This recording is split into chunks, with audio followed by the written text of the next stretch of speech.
Você que está aqui, você também que nos acompanha na transmissão, pega a sua Bíblia, vamos juntos acompanhar a leitura da Palavra de Deus na segunda carta do apóstolo Paulo a Timóteo, no capítulo 1, versículos 1 a 14. 2 Timóteo, capítulo 1, nós leremos esses primeiros versículos da carta, mas nós daremos uma ênfase maior nesses versículos a partir do 6º até o 9º versículo, daquilo que Deus tem reservado para nos falar nesta manhã. Diz assim a palavra do Senhor: Paulo, apóstolo de Cristo Jesus, pela vontade de Deus, de conformidade com a promessa da vida que está em Cristo Jesus, ao amado filho Timóteo, graça, misericórdia e paz, da parte de Deus, o Pai, e de Cristo Jesus, o nosso Senhor. Dou graças a Deus, a quem desde os meus antepassados sirvo com consciência pura, porque sem cessar me lembro de ti, Timóteo, nas minhas orações, noite e dia. Lembrado das tuas lágrimas, estou ansioso por ver-te, para que eu transborde de alegria pela recordação que guardo de tua fé sem fingimento, a mesma que primeiramente habitou em tua avó, Lóide, e também em tua mãe Eunice, e estou certo de que também em ti. Por esta razão, pois, eu te admoesto, eu te encorajo, que reavives o dom de Deus que há em ti, pela imposição das minhas mãos. Porque Deus não nos tem dado espírito de covardia, mas de poder, de amor e de moderação. Não te envergonhes, portanto, do testemunho de nosso Senhor, nem do seu encarcerado, que sou eu.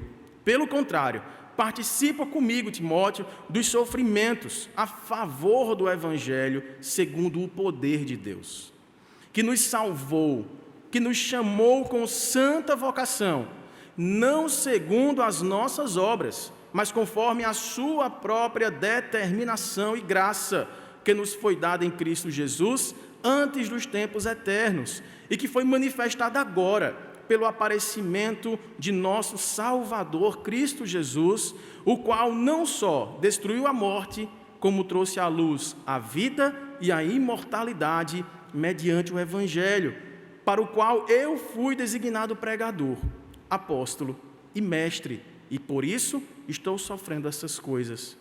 Todavia, eu não me envergonho, porque eu bem sei em quem tenho crido, e estou certo de que Ele é poderoso para guardar o meu depósito até aquele dia. Mantenha o padrão das sãs palavras que de mim ouviste com fé e com o amor que está em Cristo Jesus. Guarda o bom depósito mediante o Espírito Santo que habita em nós. Amém. Até aqui, irmãos.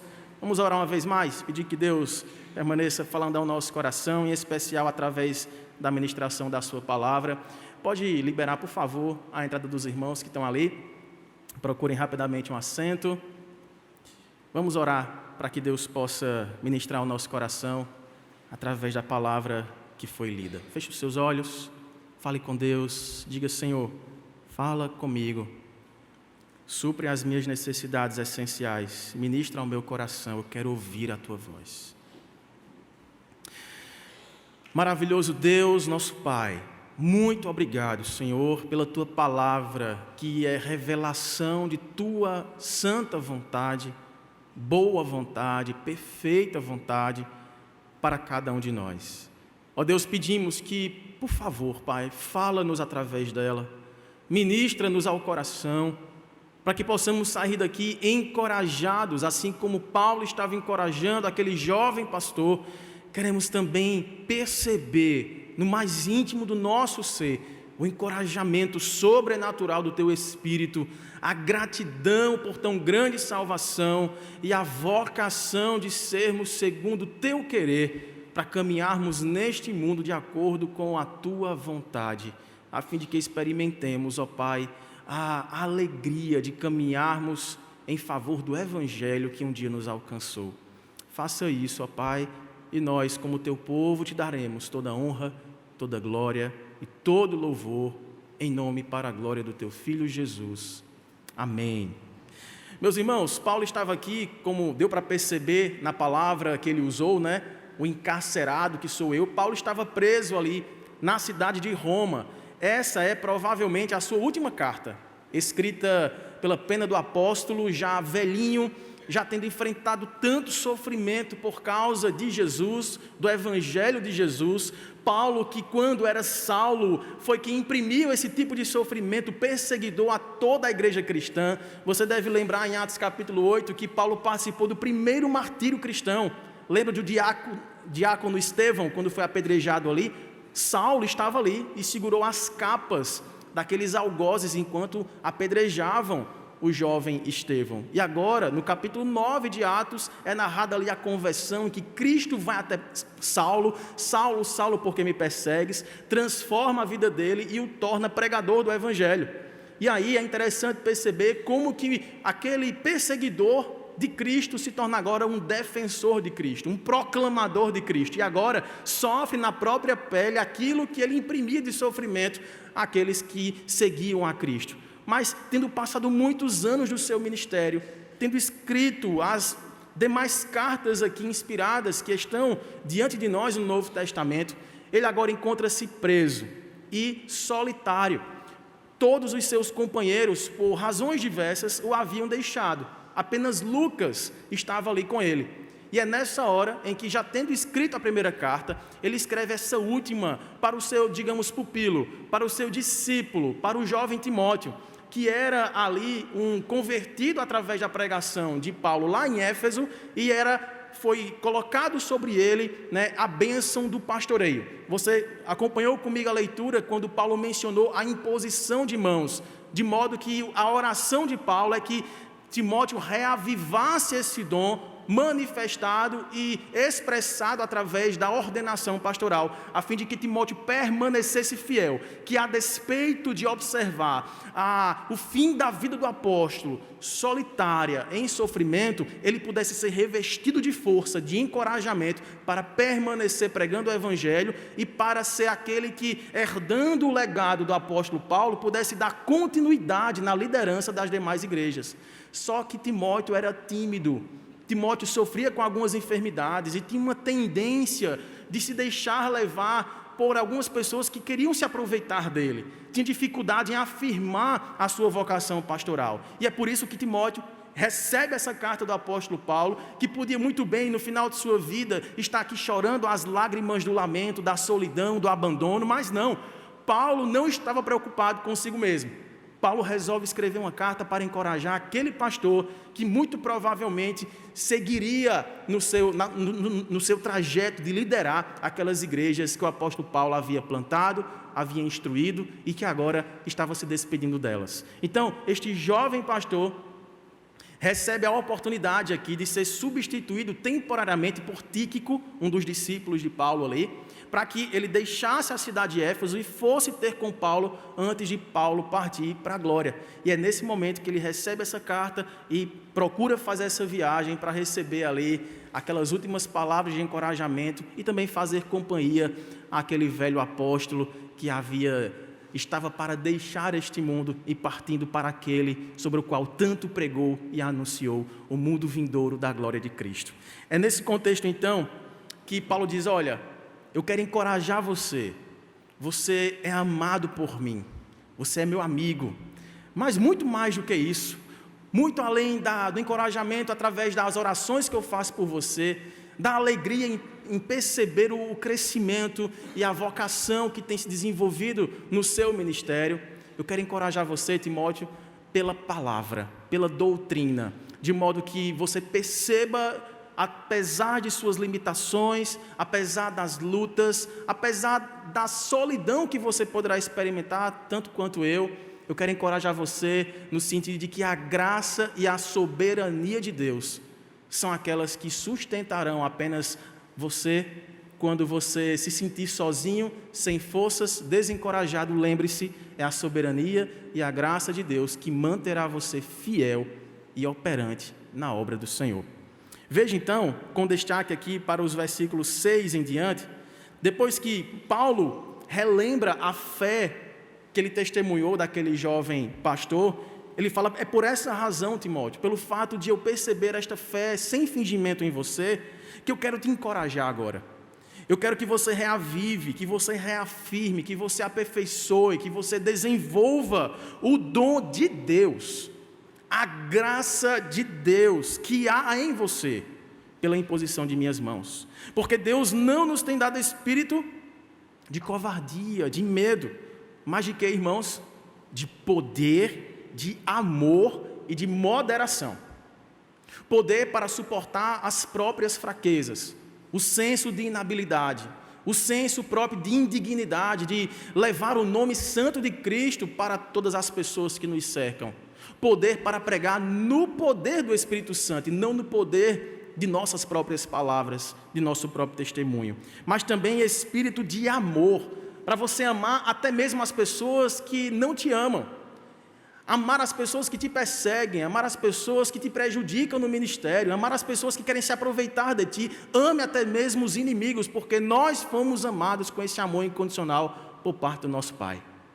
E também espírito de moderação, a fim de que você não caia no extremo da indiferença, como se nada mais afetasse o seu coração, mas também você não vá para o extremo da intolerância, da impaciência, de querer se afastar das pessoas que procuram prejudicar você. Seja moderado, seja sábio. Portanto, verso 8, não te envergonhes. Não te envergonhes do testemunho de nosso Senhor, e nem de mim que estou preso. Pelo contrário, participa comigo dos sofrimentos, a favor do Evangelho, segundo o poder de Deus. Participa comigo das implicações de ter a marca daquele que você anuncia, as marcas do sofrimento de Cristo na sua pele, no seu coração. Tenha prazer em passar por tais provações, porque você aprenderá a perseverança e experimentará o que é ser coparticipante daquilo que Cristo sentiu e passou por amor de você. E aí, quando chega no versículo 9, que é a chave aqui daquilo que eu queria enfatizar com os irmãos nessa manhã, ele fala que foi esse mesmo Deus que nos salvou, que nos chamou com santa vocação. Olha agora, o critério: não segundo as nossas obras. Mas foi segundo o que, irmãos? Mas conforme a sua própria determinação, conforme a sua graça, que nos foi dada em Cristo Jesus antes dos tempos eternos. A partir de hoje pela manhã, eu queria ter uma sequência com os irmãos sobre a obra soberana e graciosa do Deus triuno na salvação.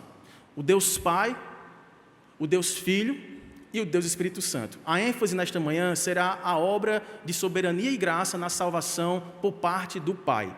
Observe que o que Timóteo está recebendo aqui de instrução daquele apóstolo é que a graça de Deus foi determinante para a escolha e para o chamado daquele jovem Timóteo, que havia aprendido a fé judaica com a sua avó, com a sua mãe, e agora, conhecendo a fé em Cristo através do apóstolo Paulo, foi chamado para proclamar as virtudes daquele que lhe chamou das trevas para a maravilhosa luz. E a base doutrinária que o apóstolo Paulo usa para encorajar aquele tímido, enfermo e perseguido jovem pastor é a graça e a soberania.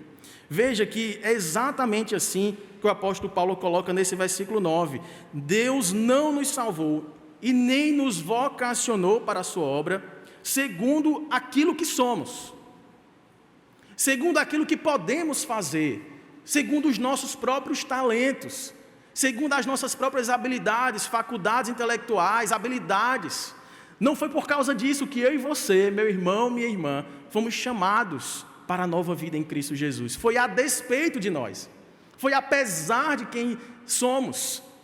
Se você recordar, por exemplo, quando o próprio apóstolo Paulo escreve a carta tão famosa, doutrinariamente falando, da soteriologia reformada, que a gente sempre recorre, Romanos, capítulos 9 a 11, naquele parágrafo ali, naquele trecho central de uma carta tão densa, mas tão proveitosa para a aplicação da vida cristã. Nesses 3 capítulos, Paulo fala da salvação sendo aplicada de forma soberana e graça. Ele fala, olha, não foi por causa daquilo que você viria a fazer, ou por causa daquilo que você viria a sentir, viria a experimentar, mas foi por graça.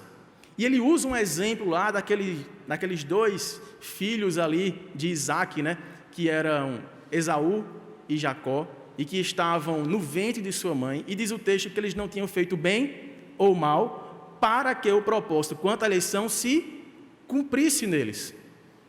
Então veja, não havia uma previsibilidade em Deus para poder escolher Jacó em detrimento de Esaú. Simplesmente foi para que o propósito quanto à eleição fosse confirmado através de uma escolha soberana. Diz ainda Romanos capítulo 9 que do mesmo barro, da mesma massa, pode Deus fazer vasos para honra e pode Deus fazer vasos para desonra. Porque tem Ele misericórdia de quem quer e endurece a quem lhe apraz. Se a gente parasse aqui, só pelo fato da soberania de Deus nos ser revelada como fator determinante para a nossa salvação, causa algum tipo de incômodo, algum tipo de desconforto no nosso coração. A pergunta que vem na nossa mente imediatamente é: por que Deus não fez assim com todos? E que tipo de critério Deus fez para escolher um em detrimento do outro? Se você recordar como foi a história de Jacó, você acha que ele merecia ser escolhido no lugar de Esaú? Que tipo de habilidade socioemocional, né, relacional, que tipo de virtude moral ou espiritual Jacó tinha melhor do que Esaú? Nenhuma. Mas se a gente recordar, por exemplo, na própria carta de Romanos, se você voltar lá no capítulo 9 e ler comigo o versículo 11, veja qual é o princípio da escolha soberana de Deus para a salvação. Diz que não eram os gêmeos nascidos, não tinham praticado o bem ou o mal, para que o propósito de Deus quanto à eleição prevalecesse, não por obras, mas por aquele que chama. Veja, por exemplo, ainda em Romanos 9, versículos 21 a 23. Romanos 9, 21 a 23. Ou não tem o oleiro direito sobre a massa, para do mesmo barro, o mesmo tipo de barro, fazer um vaso para a honra e outro para a desonra. Olha agora. Que diremos, pois, se Deus, querendo mostrar a sua ira e dar a conhecer o seu poder, suportou com muita longanimidade os vasos de ira, preparados para a perdição, a fim de quê? Verso 23. A fim de que também desse a conhecer as riquezas da sua glória, em vasos de misericórdia, que para a glória preparou de antemão. A resposta mais próxima que a gente tem da revelação divina quanto ao propósito da eleição do Senhor ser soberano e merecido da nossa parte e desconhecido em seus critérios objetivos está na revelação de quem Deus é. Veja que ele cita alguns atributos de Deus aqui.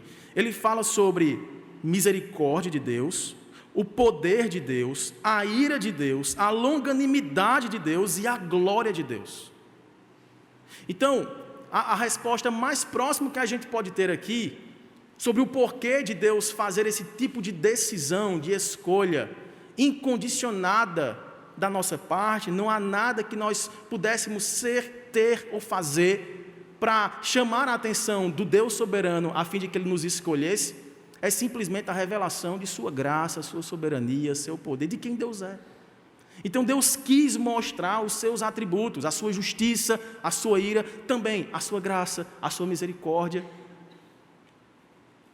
Mas os critérios objetivos de por que Ele escolheu um pecador como você, como eu, e não outro pecador como você e como eu, a gente não tem revelado na Escritura. Mas isso não deveria, em um segundo momento, causar um desconforto no nosso coração. Deveria nos dar um senso de segurança. Deveria nos dar um senso de uma gratidão inigualável, impossível de experimentar com qualquer outro tipo de graça recebida nesta vida por parte de quem nos ama. Porque se Deus nos escolheu, apesar de sermos como Jacó, apesar de sermos como Davi, apesar de sermos como todos os servos de Deus que experimentaram dias de fortaleza e dias de fraqueza, dias de fé elevada, dias de fé minguada, dias de renúncias, lutas contra o pecado e vitórias, e dias de humilhação, caindo em tentações, é sinal de que Deus também permanecerá nos preservando em Cristo Jesus, apesar de sermos assim, inconstantes, pecadores, indignos em nós mesmos, duvidosos quanto à obra do Senhor a se completar em nossa vida. Muitas vezes estamos fortalecidos diante daquilo que Deus já fez e trazemos à memória aquilo que nos traz esperança. Mas quantas vezes, meu irmão ou minha irmã, você e eu não nos pegamos duvidando da bondade e do poder de Deus, pelo fato de que Ele não cessou algum tipo de sofrimento que tem nos feito chorar lágrimas de dor, solidão, angústia, perseguição? Quantas vezes não percebemos orações aparentemente não respondidas para uma cura de uma enfermidade, para a resolução de um conflito relacional no casamento, com os filhos, para uma situação de injustiça no seu ambiente de trabalho, e você derramando lágrimas, clamando ao Senhor, e aparentemente as coisas não mudaram. O apóstolo Paulo estava vivendo uma situação muito complicada. Ele tinha perdido praticamente tudo. Ele estava preso, sozinho, muito provavelmente enfermo numa prisão, envelhecido, com as marcas dos sofrimentos dos quais participou com Cristo Jesus. E o que é que ele faz nesta hora? Ele escreve uma carta para encorajar aquele que daria continuidade no seu ministério. Quando estou fraco, aí é que sou forte. Porque é no poder de Deus que nossa fraqueza é solucionada. Porque é na dependência do Senhor. Meus irmãos, eu não tenho dúvida que se aprovesse ao Senhor revelar critérios objetivos, porque de fato não foi uma escolha aleatória. Deus não jogou os nomes para cima e o que Ele pegou na mão Ele disse, pronto, esses aqui serão meu povo. Não. Ele tem critérios. Ele é um Deus inteligente, sábio, justo. Mas eu tenho certeza que Deus fosse revelar esses critérios objetivos, ao invés de provocar esse tipo de sentimento de humilhação, de humildade, de reconhecimento da graça, de gratidão, nós nos tornaríamos orgulhosos. Sim ou não? Agora sim eu entendi. Por que aquela pessoa que eu evangelizo ainda não se entregou ao Senhor? É porque ela não tem o que eu tenho. É porque ela não chegou no nível de compreensão da vida, da realidade. É porque Deus não viu isso nela e viu em mim. E nós bateríamos no peito para dizer, não foi pela graça e sim pelas obras. Por alguma coisa que já tinha em mim. Por algum critério objetivo que Deus viu em mim. E a Bíblia deixa claro que não foi por nada disso. Foi por graça. E graça, meus irmãos, é exatamente a definição da obra da salvação. Estávamos mortos em delitos e pecados, disse Paulo aos Efésios. Mortos. Não era enfermos, mas éramos mortos em delitos e pecados. Morto não crê. Morto não faz nada de bom. Não tem como fazer boa obra. Morto não tem como atrair o favor de ninguém, nem pedir por favor.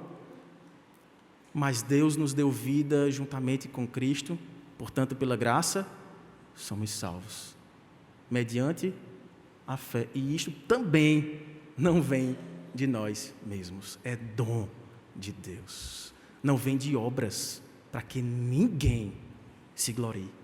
Para que ao recebermos a salvação, nos quebrantemos em humildade e digamos, que te darei, Senhor, por todos os teus benefícios.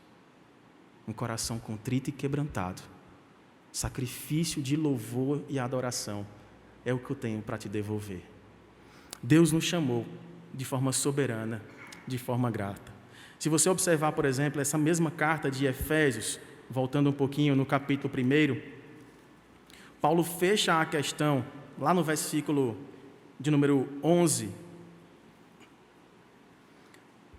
para bater o martelo de uma vez por todas, que essa escolha soberana é inteiramente de responsabilidade dele mesmo, do Pai, que nos escolheu conforme o conselho de sua vontade.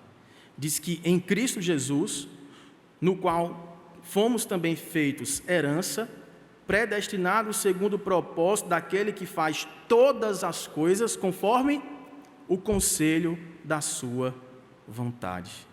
Veja, meus irmãos, vamos agora observar como é que a soberania interage com a graça. Porque o texto que nós lemos, o versículo 9 dessa segunda carta de Paulo a Timóteo, no capítulo 1, diz que Deus nos salvou, nos chamou com santa vocação, não segundo as nossas obras, mas conforme a sua própria determinação. Mas também ele acrescenta, conforme a sua graça, determinação, ou seja, ação soberana, ordenação soberana e também graça, que nos foi dada através de Cristo Jesus, antes dos tempos eternos. Então veja, antes da criação, antes da fundação de todas as coisas que foram criadas, antes dos tempos eternos, a gente não tem nem como compreender de forma temporal o que significa isso, porque eterno somente o Senhor. Mas deixa claro que essa determinação e também a graça já nos foi dada antes da nossa existência. Agora veja bem, sinceramente falando, você escolheria alguém para ser seu filho, sabendo que ele faria, diria, se omitiria, conforme você mesmo fez durante a sua vida e ainda fará, pecando contra você, desonrando você, preferindo ouvir outras pessoas, fazendo para si outros pais, em detrimento da sua própria presença paternal, protetora, aconselhadora, diretiva. Você acolheria para si um filho que abandonaria todas as suas ordens, que lhe desonraria em toda e qualquer oportunidade, você mesmo assim o adotaria para si, sabendo que quando ele crescesse, ele assassinaria você? Isso é impensável para nós. Por isso que pensar em critérios objetivos não nos alcança na mente, não é algo compreensível. É de fato um mistério para nós. Saber que Deus nos tratou com uma graça impressionante, sabendo quem eu seria, o que eu faria, o que eu falaria, às vezes em que eu o negaria, em que eu me envergonharia dele, ainda assim ele me escolheu, sabendo que no fim eu o trairia, eu o negaria e eu o prenderia numa cruz, cuspindo na sua cara e colocando sobre ele, de forma zombeteira, uma coroa de espinhos para lhe atravessar o crânio. Porque foi assim que a gente fez com o nosso pai, sim ou não? O nome disso, meus irmãos, não pode ser outra coisa a não ser graça. A gente não merece, mas a gente recebe. Se você observar, voltando para aquela carta teológica de Romanos, capítulo 11 dessa vez, no finzinho dessa perícope acerca da narrativa da salvação pela soberania e graça, Romanos capítulo 11, os versículos 5 e 6, diz o seguinte: assim, pois, também agora, no tempo de hoje, então veja, Deus nos escolheu antes dos tempos eternos, nos deu graça, mas também agora, hoje, no tempo de hoje, sobrevive um remanescente segundo a eleição da graça. Então, a base para a nossa vida cristã, ela é eterna, antes dos tempos eternos. Mas o verso 6 diz: e se é pela graça, já não é pelas obras. Do contrário, a graça já não é graça. E se você voltar de novo para Efésios capítulo 1, e agora no mesmo capítulo que nós lemos, capítulo 1 ainda, nos versos 5 e 6, diz que Deus nos predestinou para Ele, para a adoção de filhos, por meio de Jesus Cristo, segundo o beneplácito, ou seja, o bom propósito de sua vontade. A fim de quê, irmãos? Verso 6, vamos ler juntos? Para louvor da glória de sua graça, que Ele nos concedeu gratuitamente no amado. Veja até a redundância, a ênfase que foi dada aí, repetindo o conceito da graça. Nós fomos eleitos em Cristo antes dos tempos eternos, a fim de termos a nossa vida devotada ao Senhor, em louvor da glória da sua graça, que Ele nos concedeu graciosamente. gratuitamente, sem merecermos no amado. É por isso, irmãos, que nós chamamos a nossa doutrina, uma das doutrinas da graça, ou também conhecida como as doutrinas dos 5 pontos soteriológicos do calvinismo, nós chamamos de eleição incondicional, pois não demanda qualquer pré-requisito de nossa parte. A Escritura aponta o tempo inteiro para a nossa própria indignidade. Deus é aquele que escolhe o indigno objeto de sua eleição soberana e agracia esse objeto de uma escolha graciosa, a fim de que, tendo a graça da eleição, nós também desfrutemos da graça da nova vida convertida ao Senhor Jesus. Então foi a graça que nos tirou da condenação eterna. Foi a graça que nos acolheu na família do Senhor. E essa mesma graça que fará com que a minha e a sua vida, apesar dos nossos pecados, seja um perfeito louvor da glória, da graça no amado. Isso não traz uma segurança para você?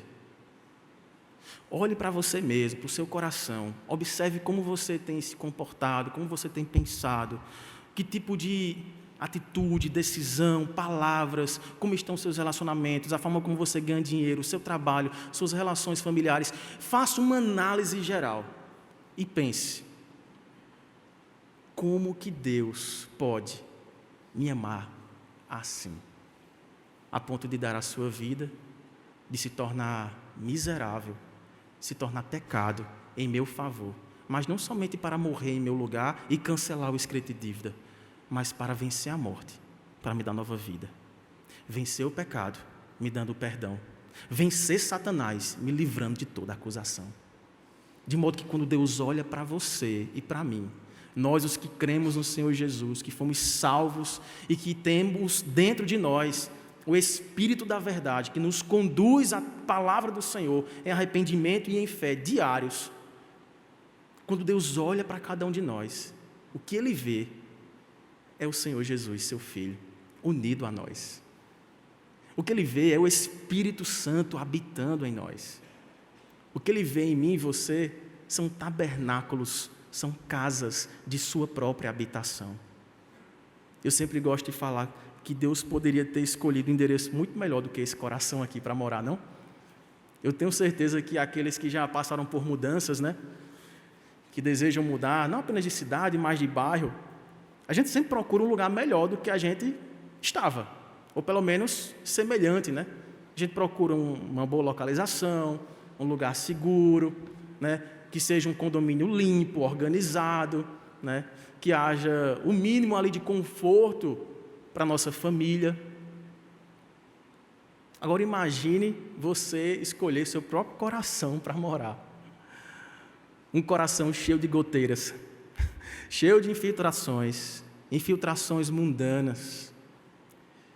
De repente você está na sala do seu coração e pum, aparece na TV uma cena imoral.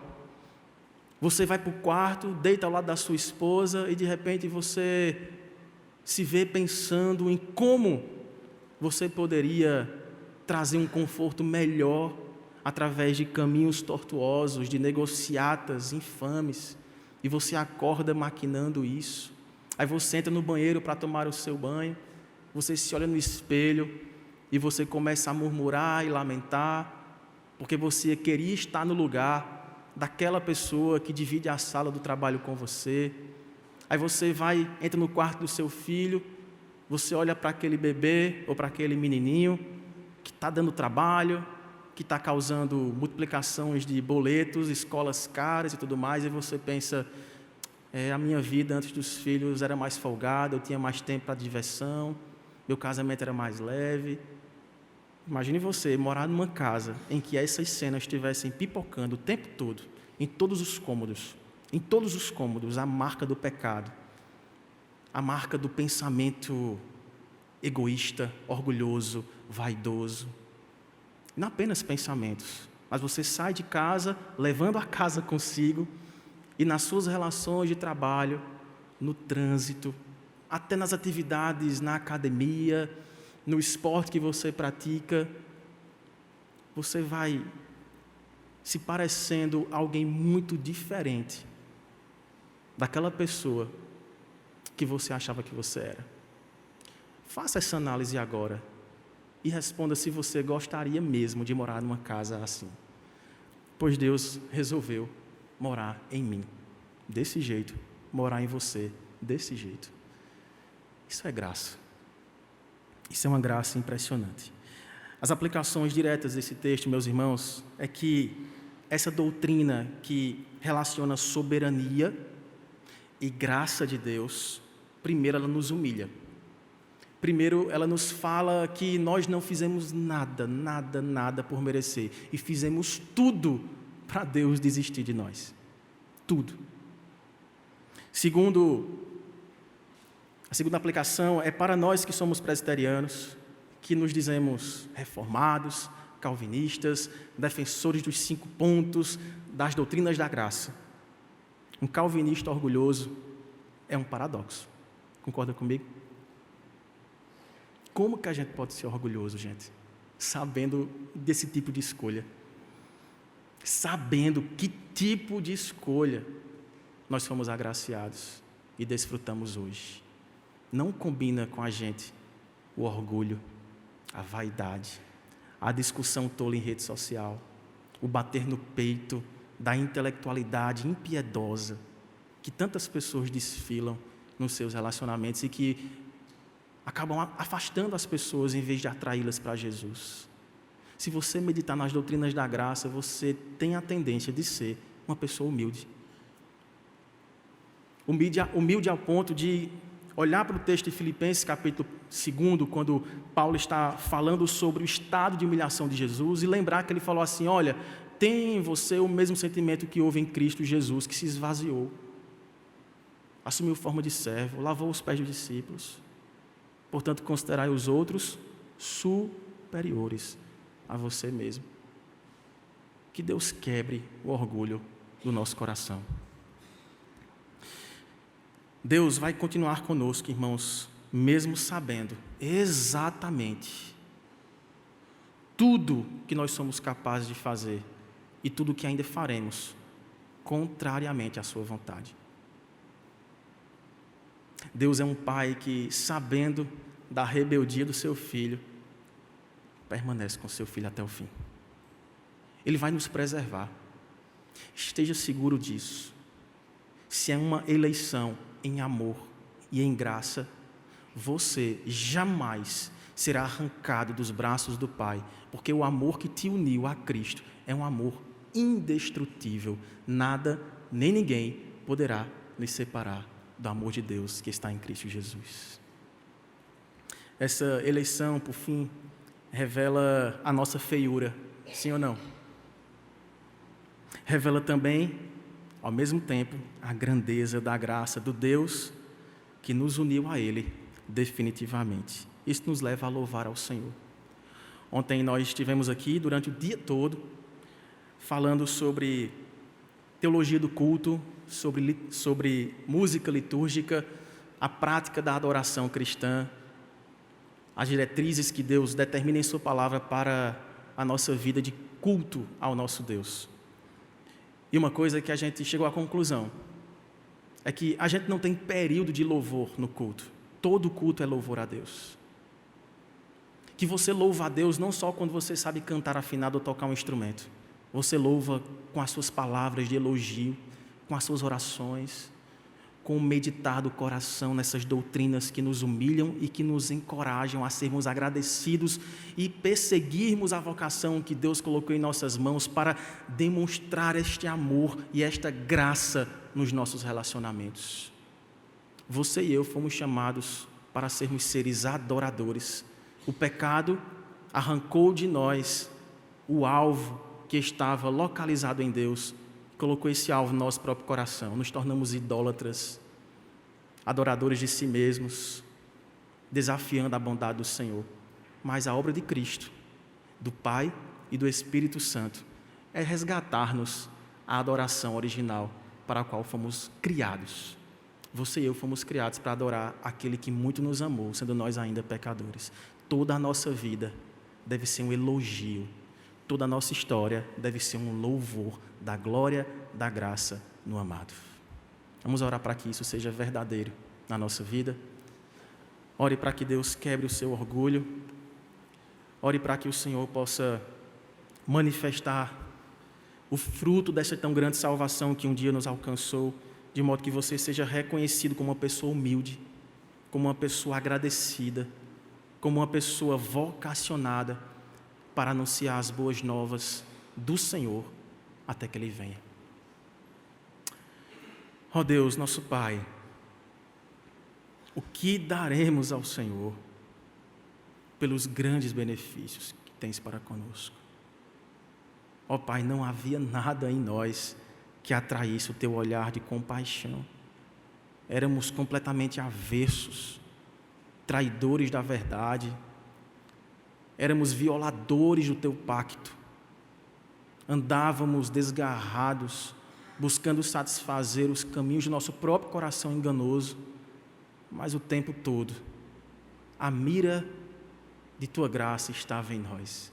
Tu nunca nos perdeste de vista, sempre nos deste livramento, e aprove ao Senhor no tempo e na história fazer-nos ouvir o evangelho da salvação, e tendo nele também crido pelo dom da fé que um dia o Senhor nos outorgou, fomos selados com o Espírito da verdade, que nos convence do pecado, da justiça e do juízo. Ó Pai, muito obrigado, Senhor. Deus, perdoa-nos pelas vezes em que nos sentimos em alguma medida merecedores de tão grande salvação. Talvez não em pensamentos, porque às vezes somos rápidos em confessar a nossa fé doutrinária, mas como também somos velozes, ó Deus, em não demonstrá-la com as palavras que saem dos nossos lábios, palavras de soberba, palavras de orgulho, muito mais com as nossas atitudes, ó Deus, olhando de cima para baixo, criticando todas as pessoas que falham, como se nós fôssemos infalíveis. Deus, perdoa-nos, Pai. Faz-nos um povo santo. Faz-nos um povo humilde, que reconhece os outros como superiores a si próprios, para que manifeste em nós esse encorajamento, ó Pai, que o apóstolo Paulo escreveu àquele jovem pastor, que ainda que passemos por vales sombrios da morte, sofrimentos sem tamanho, na saúde, na família, traições, perseguições, injustiças, Tu estarás conosco, Tu permanecerás em nós, seremos ainda habitação, sim, cheia de falhas, sim, com infiltrações de caráter, mas ainda seremos a habitação do Senhor, sendo refeitos e conformados à imagem daquele que é perfeito. Prepara-nos, ó Pai, para ver-te, para sermos como o Senhor. Ajuda-nos, ó Pai, em nossas fraquezas, não sabemos nem orar como convém. E dá que tenhamos, ó Pai, a cada dia, o compromisso de nos parecermos com Jesus e ajudarmos outras pessoas a se parecerem com Teu Filho também. Nós oramos agradecidos, ó Pai, em nome e para a glória do Senhor Jesus. Amém.